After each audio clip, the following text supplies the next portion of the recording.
прошлом выпуске мы рассказали, как заехали в Перу, побывали на озере Титикака, в колониальном городе Арекипа и доехали до океана.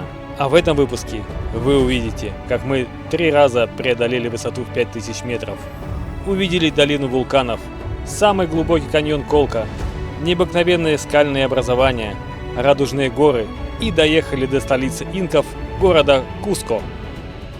Остановились вчера на ночевку в таком лунном пейзаже. Здесь находится небольшая тропа, по которой мы сейчас пройдем.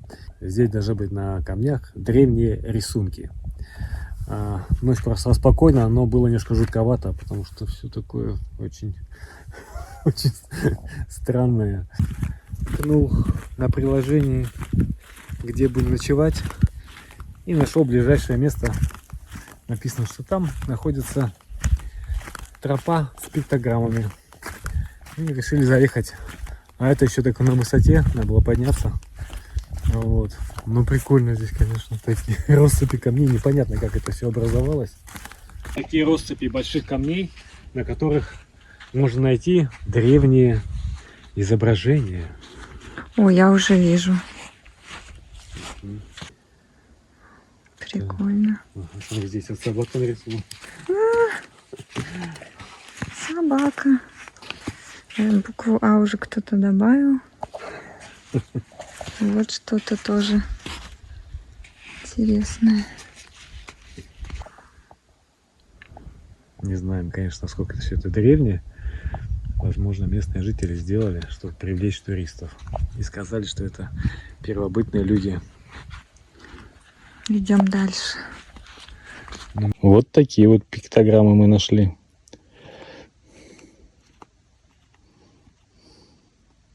А также круглый шар. Сейчас мы глянем, что это за мячик такой. Нашли вот такой абсолютно овальный камень, гладкий, который можно катать. Немножко шершавый, но в принципе можно играть в регби.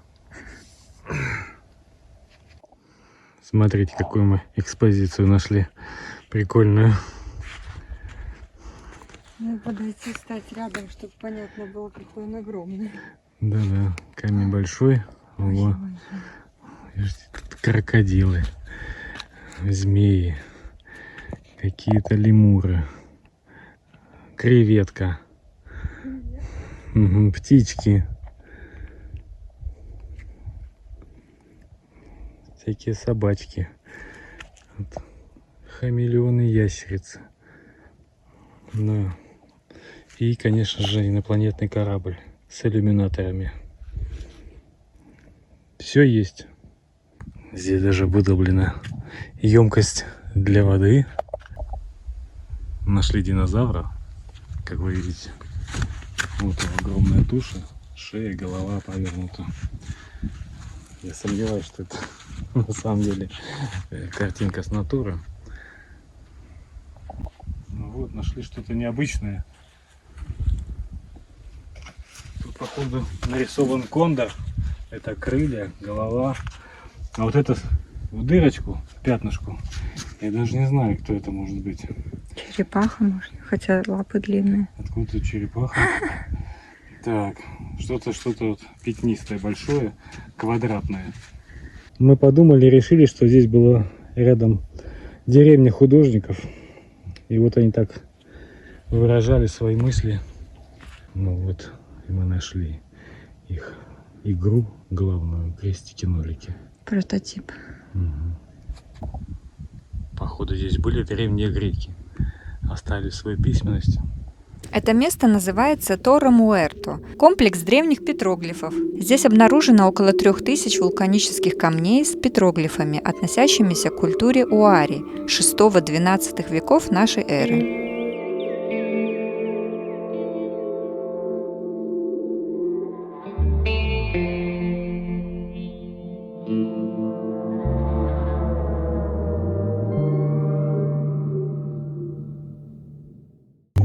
Оля заказала немножко рыбки попробовать. Чуть-чуть совсем. Я скромное мяско. Подают все время вот такую вот кукурузу длинненькую, соленую. хрустящая. Да, хрустящая. Ну, вот так вот порцийка. Вот ручкой, вот. Мы снова едем в горы. У нас сейчас высота 900 метров. Надо будет заехать вон туда на 4,5 за 2,5 часа. А обратно в горы мы едем потому, что лучше гор могут быть только горы, на которых еще не бывал.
А дальше на подъеме нам попалась живописная деревушка, стоящая на обрыве и окруженная величественными горами на высоте 4300 метров.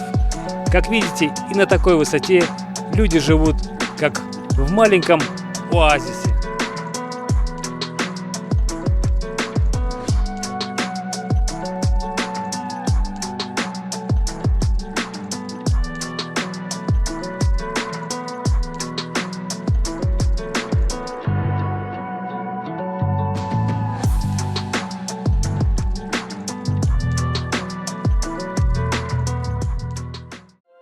А здесь мы поднялись на 5000 метров. Долго находиться на этой высоте некомфортно. Оля лежала уже в лёжку. Я тоже чувствовал себя неважно, но все равно поднял дрон на минутку.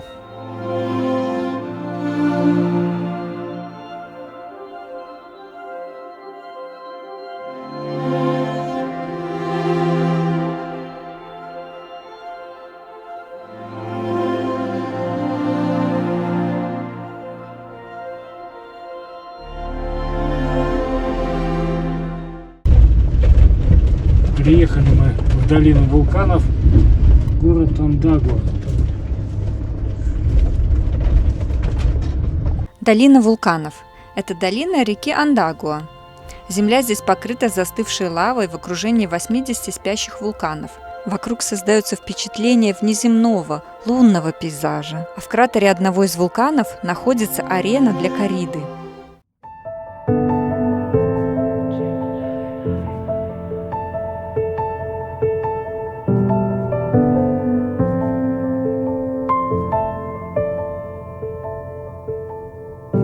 Floating, weightless, undersea,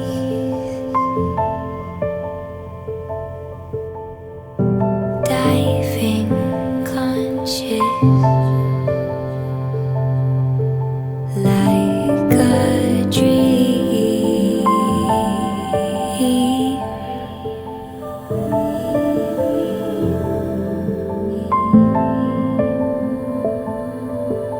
You and me.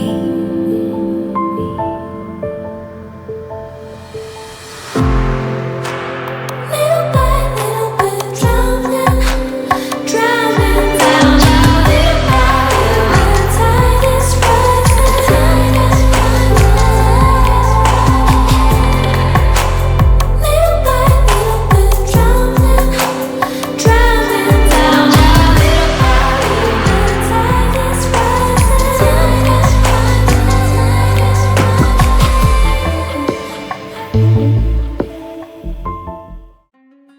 А дальше вдоль лавовых полей мы спустились до высоты 1500 метров и там заночевали. Headlights on the highway. If you only knew, being back here always makes me think of you.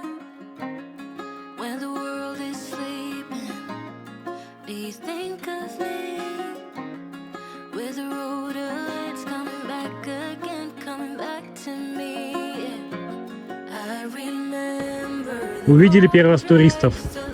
Не знаем, откуда они. Возможно, немцы или французы. Они как раз едут наверх, а мы вниз. Сейчас встретимся. Место, где соединяются две реки. Смотрите, какие они разного цвета. И очень интересно. Да.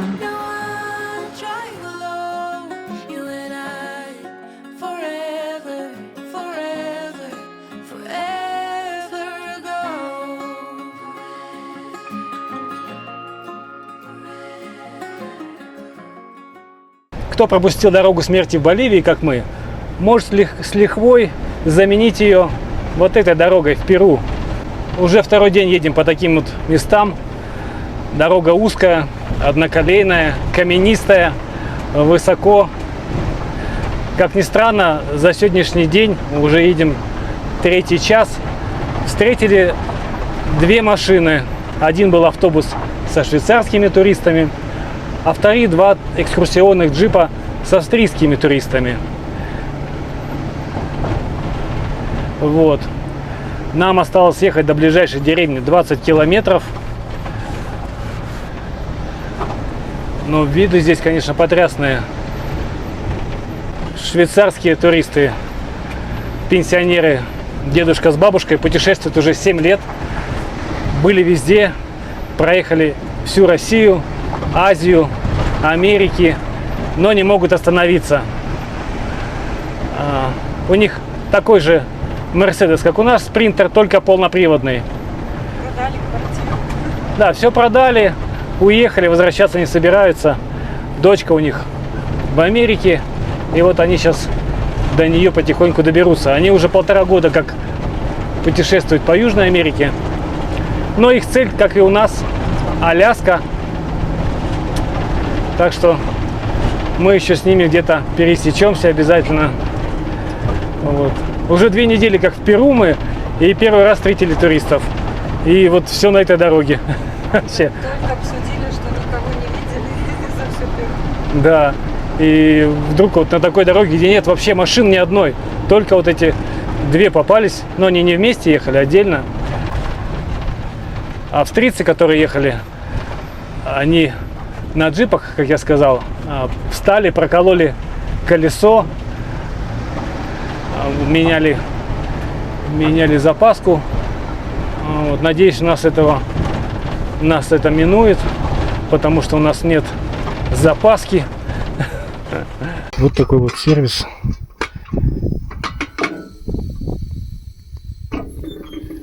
Новые технологии в действии.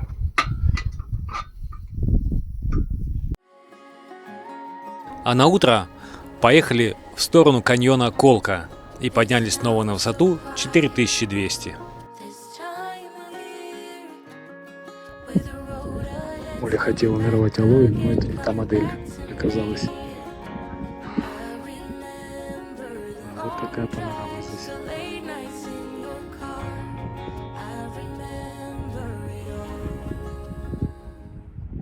Мы приехали в самый глубокий каньон Колка.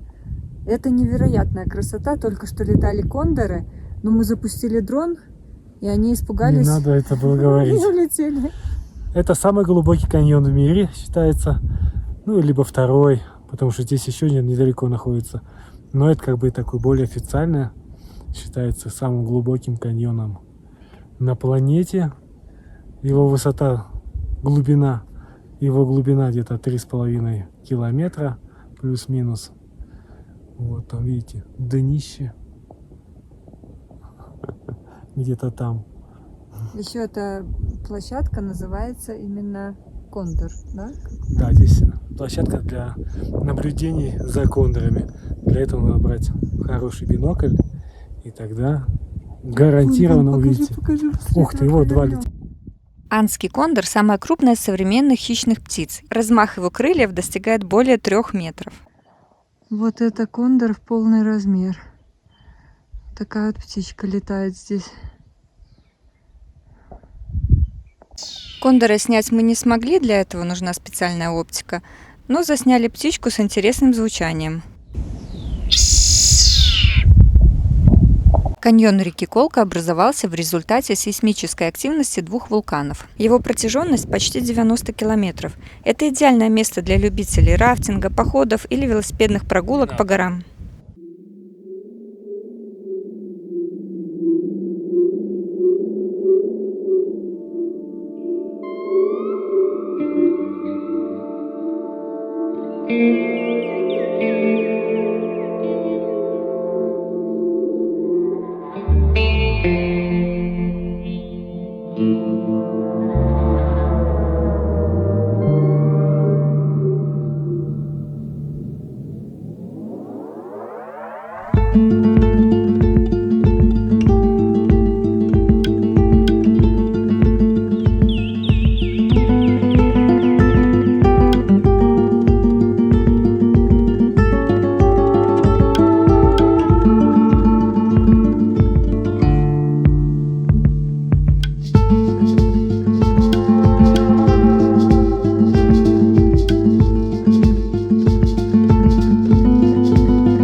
Пока мы жили в Колка, нам пришло СМС-оповещение об опасности вулканического пепла, которому мы не придали значения.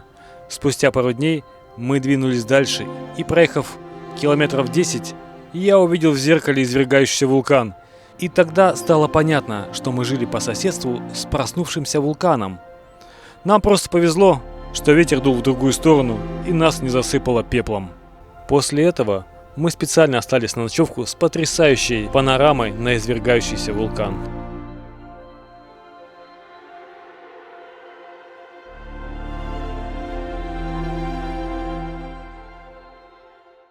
После Колка наш путь лежал в сторону Куска.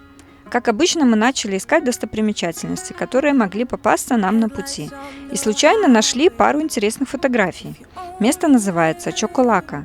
Но добраться до него непросто. Это место малоизвестно, туда не возят туристов, потому что дорога узкая, горная, каменистая и занимает 3 часа на высоте 4500 и выше. Добрались мы туда уже в полной темноте и остановились ночевать прямо на тропе, так как это абсолютно дикое место, где иногда попадаются лишь пастухи со стадами альпак. Там, где мы остановились на ночевку, высота уже была 4700, а сами скальные образования находятся от 5000 и выше. Туда нужно идти пешком. Наша ошибка была в том, что не следовало оставаться на ночевку, а приехать утром до обеда и в этот же день уехать, так как ночь была бессонная, мучительная и холодная. Ночью температура опустилась ниже 0.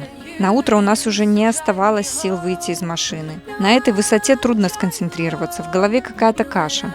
А после того, как машина не завелась с первого раза, появилось чувство страха и небольшой паники, что можно здесь остаться, так как местность абсолютно дикая. Ко всему прочему, с дороги не видно Чоколаку, и мы надеялись, что стоим недалеко от нее. Собравшись силами и мыслями, мы запустили дрон. И с высоты нашли то, зачем приехали, а увиденное превзошло все наши ожидания. К сожалению, сигнал дрона был нестабильный, и нам не удалось долететь дальше вглубь, но если вы всмотритесь в горизонт, то увидите масштаб этих скальных образований.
После пережитого стресса с Чакалакой мы уже не хотели подниматься на высоту 5000, чтобы увидеть Радужные горы.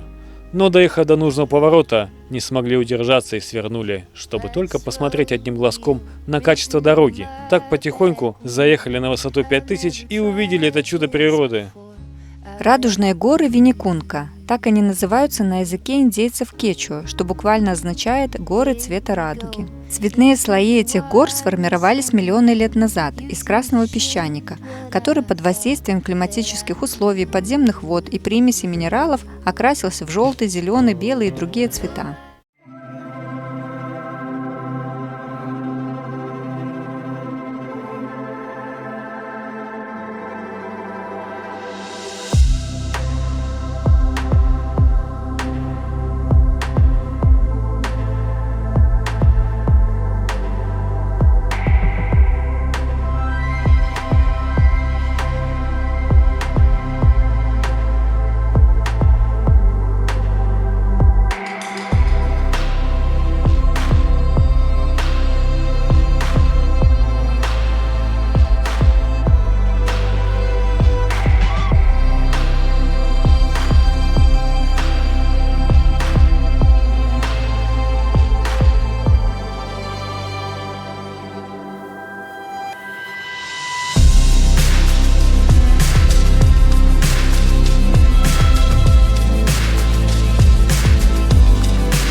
Ну все, Оля поехала.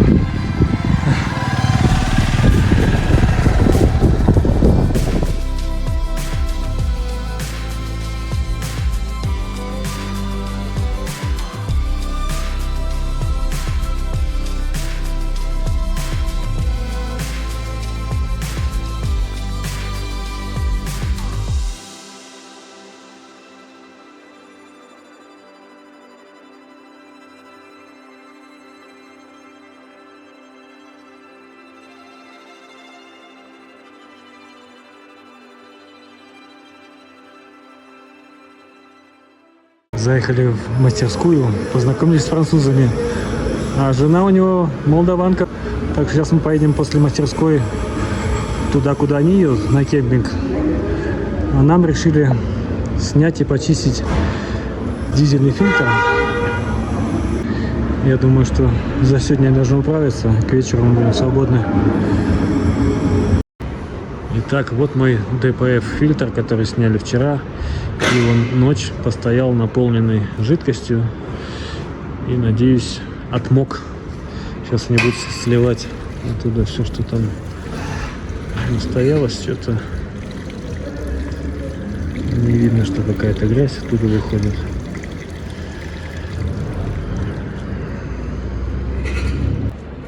Оказывается, вся грязь скопилась в этой части, вот в этом. Вот. Сейчас откроет. Они его куда-то повезли.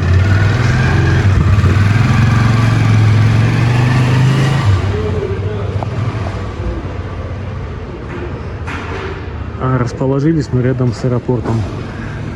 Вот там стоят самолеты. Международный аэропорт города Куско, куда я уже прилетал 2 раза. Ну что, друзья, мы уже остановились второй день. Все делается очень медленно. 2 раза чистили уже наш фильтр, но еще не готов. А вот ребятам не повезло. Видите, у них полноприводный Мерседес. И проблема в том, что в Перу все Мерседесы обычные 2 ВД. И если у вас ломается что-то с полным приводом связано, то запчастей здесь не найти. Поэтому они заказывали откуда-то запчасти и ждали неделю уже, короче, тут почти стоят. Вчера им вроде все сделали, но вернулись обратно, сказали, что все плохо. И вот опять начинают пытаться отремонтировать. Тем временем Оля делает видео. Здесь хороший интернет. Вот. Скоро будет готов фильм про Перу. Поэтому в данном случае мы извлекаем выгоду. То, что у нас не полноприводный автобус. В принципе, не было еще ни одной дороги, по которым бы мы не проехали. И это уже перебор. 4 ВД не нужен в Южной Америке. А в следующем выпуске мы покажем вам главную достопримечательность Перу – Мачу-Пикчу. Ставим лайки, подписываемся на канал. До встречи. Вперед!